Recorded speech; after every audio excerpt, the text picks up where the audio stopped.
It's midnight.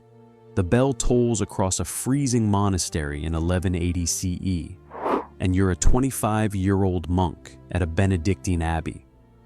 You stumble from your straw mattress in the unheated dormitory, your joints aching from yesterday's field work. Your stomach growls.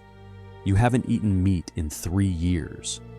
You're about to stand in a dark chapel for 2 hours, chanting psalms entirely in Latin, before collapsing back into bed for 3 more hours, only to wake again at 3 a.m. for another service.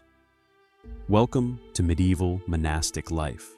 It's not quite what we imagine from the peaceful monastery gardens depicted in manuscripts.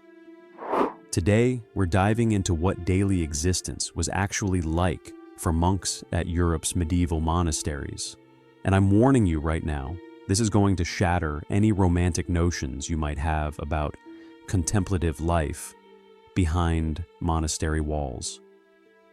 We're talking severe sleep deprivation, backbreaking manual labor, corporal punishment for the smallest infractions, and a diet so restricted that many monks developed serious health problems. Yet thousands chose this path willingly. Let's start with a day in the life. Because if you think waking up for an early morning commute is exhausting, medieval monks would like a word: your day, from darkness to darkness. The first prayer service, matins, started at midnight and lasted 2 hours. You stumbled through darkness, feeling your way along cold stone walls to reach the chapel. There you stood in a freezing stone sanctuary, without heat or adequate lighting, singing psalms from memory. Your breath formed clouds in the frigid air. Your toes went numb inside worn leather shoes. At Paris's Cluny Abbey in the 11th century, monks chanted the entire 150 psalms every single week. That's over 20 psalms per day, all memorized, all in Latin, all while fighting exhaustion and cold. Then back to bed until 3 a.m. when the bell rang for lauds.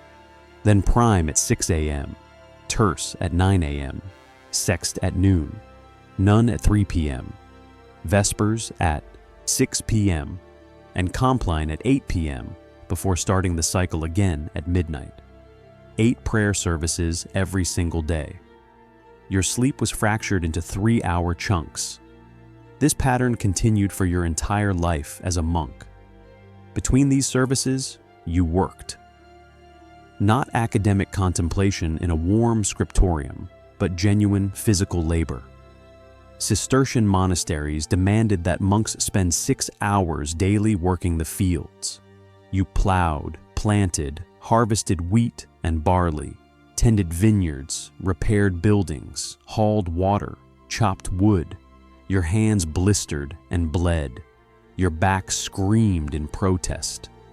This wasn't symbolic labor. Monasteries needed to be self-sufficient, and every monk contributed.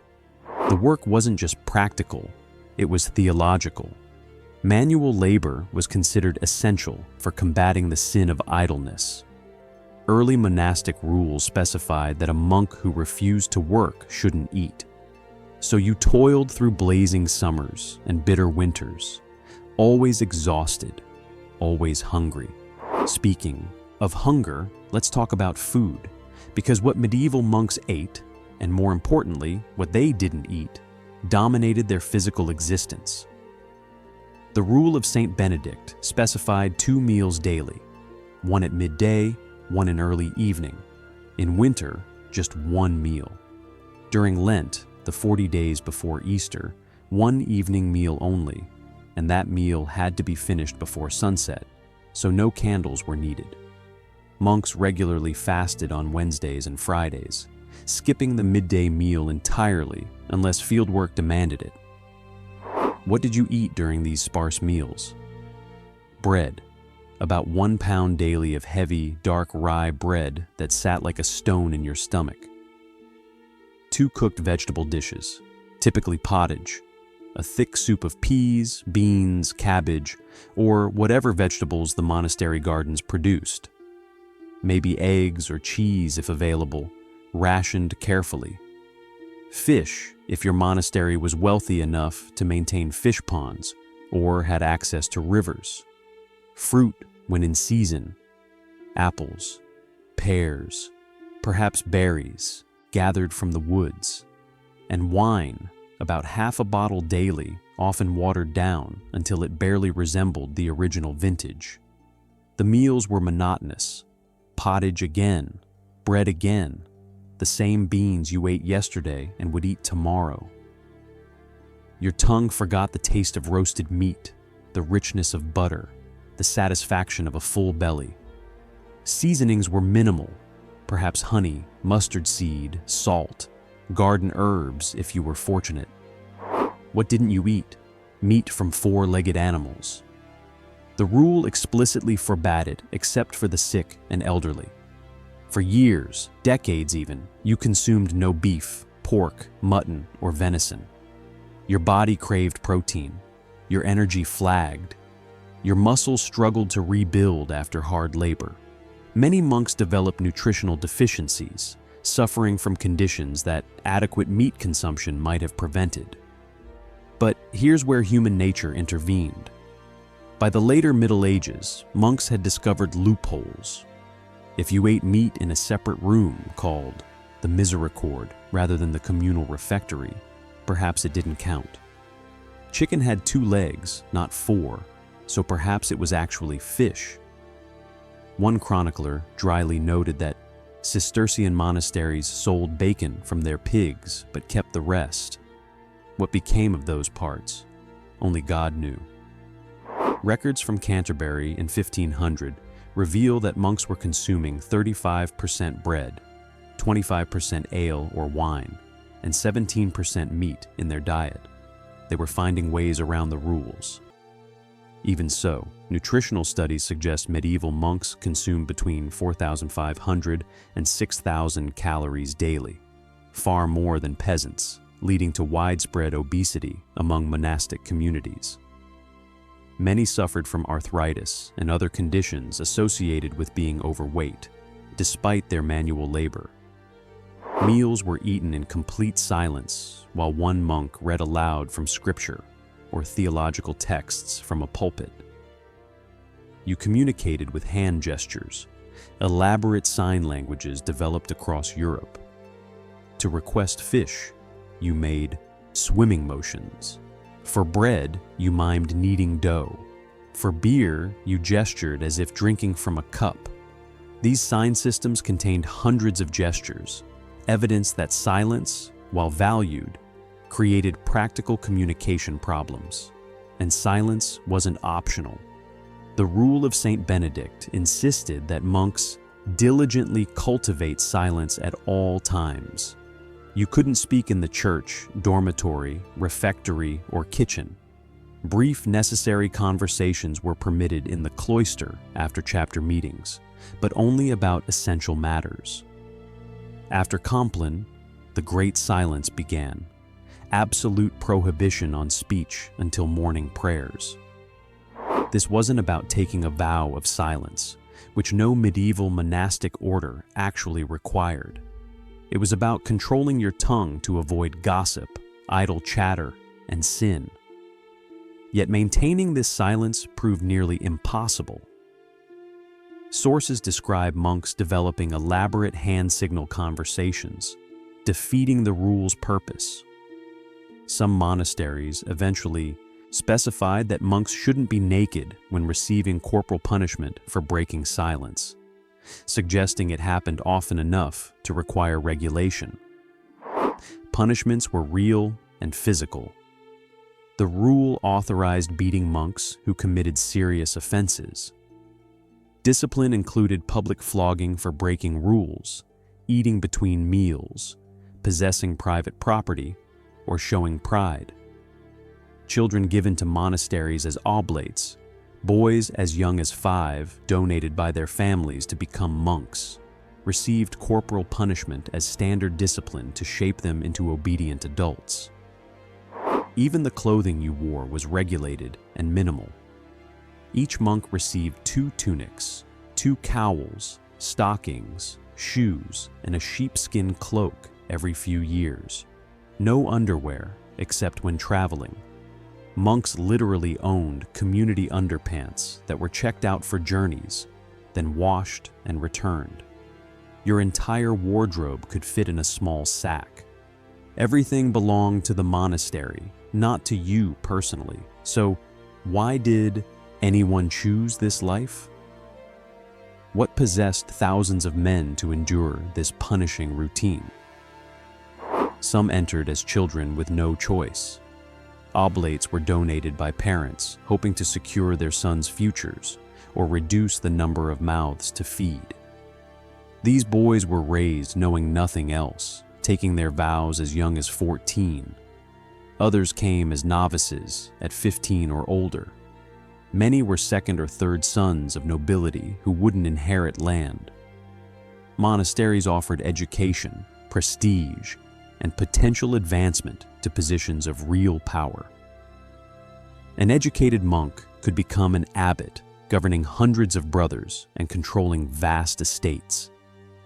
The recruitment process was lengthy. A postulant applied and spent about a month being evaluated. If accepted, he became a novice for 1 year, living the full monastic life while retaining the option to leave. After this year, he could take his vows: poverty, chastity, and obedience. These vows bound him for life to that specific monastery through the promise of stability. For many, genuine spiritual calling motivated their choice.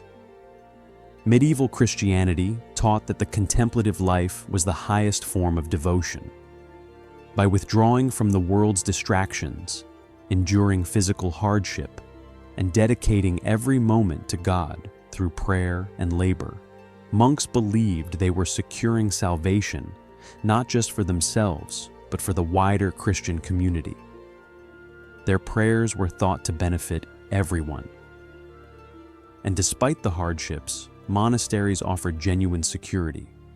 You had guaranteed food, shelter, and community. Peasants faced starvation during bad harvests. Monks always ate. Serfs suffered under brutal lords. Monks answered only to their abbot and the rule. Medieval life was short, brutal, and uncertain for most people. The monastery provided safety. Monasteries also served crucial functions beyond prayer. They provided hospitality to travelers when inns were scarce. They operated hospitals and almshouses for the sick and poor. They educated the children of aristocrats. And crucially, they preserved knowledge. In an era when literacy was rare, monks copied manuscripts by hand. They reproduced Bibles, theological texts, and classical works from Greek and Roman antiquity. Without their painstaking labor in cold scriptoriums, we would know vastly less about the ancient world. They were the librarians and publishers of medieval Europe. This intellectual work was demanding. Copying required perfect lettering in Latin, often with elaborate decorations and illustrations. One manuscript might take months or even years to complete. Your eyes strained in dim candlelight. Your fingers cramped around the quill. Ink stains never quite washed from your skin. But this was holy work, preserving God's word and human knowledge for future generations. Why any of this matters? Despite the punishing schedule, restricted diet, corporal punishment, and fractured sleep, medieval monasteries were genuinely transformative institutions. They created Europe's first sustained intellectual communities dedicated to learning, prayer, and service. They developed agricultural innovations as they worked to make their lands productive. They provided medical care using the limited knowledge available. They offered education when secular schools barely existed. They preserved manuscripts that would otherwise have been lost forever. The Rule of Saint Benedict, written in the 6th century, created a template for communal religious life that endures today. Its emphasis on balance between prayer, work, and rest even if that balance seems harsh to modern eyes, influenced Western culture's understanding of structured time and routine. Life was exhausting, cold, and often painful. Monks woke every few hours for prayer services that lasted until their voices grew hoarse. They worked fields until their bodies ached. They subsisted on limited diets that left them perpetually hungry for meat and adequate protein. They endured corporal punishment for small infractions. They spent decades in buildings without heat, sleeping on straw mattresses, wearing the same worn tunics year after year. But these institutions offered something profound, a community dedicated to transcendent purpose. In a violent, chaotic medieval world where most people struggled merely to survive, monasteries provided islands of order, learning, and relative security. They allowed men from all backgrounds, though admittedly with expected donations, to join an international network of communities that shared values, practices, and dedication to something beyond themselves. They laid the foundation for universities, hospitals, and libraries. They shaped how Western culture thinks about routine, discipline, and the relationship between physical labor and intellectual work. They demonstrated that communities could function through shared rules rather than family ties or feudal bonds. If you enjoyed this deep dive into medieval monastic life, smash that like button and subscribe for more analytical approaches to history. What other aspects of medieval daily life would you like to see covered? Let me know in the comments below. As always, thank you for watching.